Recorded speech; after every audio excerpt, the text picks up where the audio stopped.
اگر ہم کسی کو نوکری پہ رکھیں اور وہ ہماری نافرمانی کرے تو ہمارا فیصلہ یہ ہوگا کہ ہم اس کو نوکری سے نکال دیں گے، مگر اللہ تعالیٰ کا معاملہ اپنے بندوں کے ساتھ ایسا نہیں ہے۔ وہ حلیم ہے، یعنی حوصلے والے ہیں۔ وہ ہماری کوتاہیوں کے باوجود ستاری کا معاملہ فرماتے ہیں۔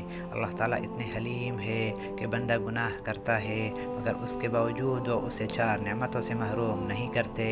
نمبر 1، کبیرہ گناہ کا ارتکاب کرنے کے باوجود اللہ تعالیٰ اس کا رزق بند نہیں کرتے۔ نمبر 2، کبیرہ گناہ کرنے کے باوجود اللہ رب العزت اس سے صحت فوراً چھینتے نہیں۔ یہ بھی تو ہو سکتا تھا کہ ادھر بندہ چوری کرتا اور ادھر اللہ تعالیٰ اس کے ہاتھوں کو شل کر دیتے۔ نمبر 3، بندہ کبیرہ گناہ کرتا ہے مگر اللہ تعالیٰ اسے فوراً رسوا نہیں فرماتے بلکہ اس کی پردہ پوشی فرماتے ہیں۔